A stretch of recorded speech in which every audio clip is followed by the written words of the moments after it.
there are multiple issues, and I'll just start with saying musculoskeletal care, for those that don't know, is the systems of the body that affect movement. And so one of the first primary issues with access for patients with MSK issues is actually physical. It's hard enough for people often to get to and from a clinic or a doctor's office for treatment.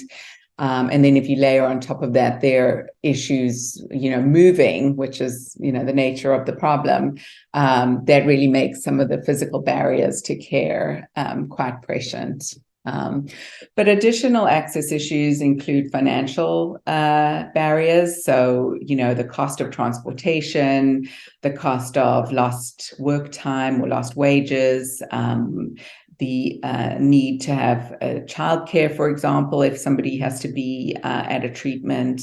And of course, there are still pretty significant co-pays, and many of the patients with these conditions are either uninsured or underinsured.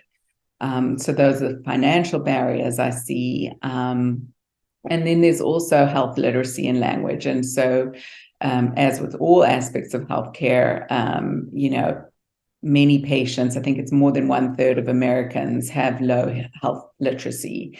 And so, and just to give some context there, the Health Resource and Services Administration defines that as the degree to which individuals can obtain, process, and understand basic health information in order to make the right, appropriate health decisions for them. And so, this is obviously something that affects patients with musculoskeletal conditions.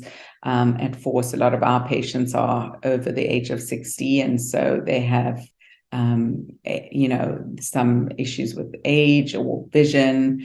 And so really, that all impacts their ability to participate in their health decisions.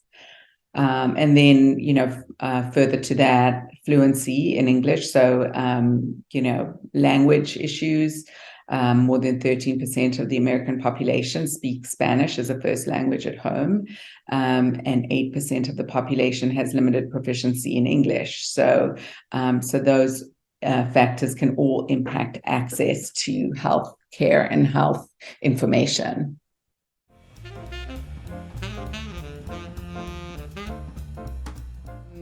Really what's happening is the CMS released a new kind of set of codes called remote therapeutic monitoring codes in 2022.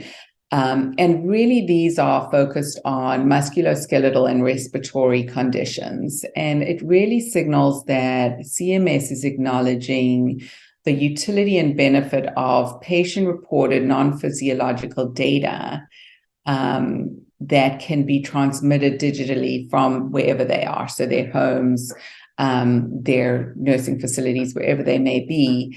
But I guess the main thing here is that CMS is saying that's okay, that's fine. That means that the patients are engaged, that they are actually receiving care, even though it's virtual, and really acknowledging that virtual care is care.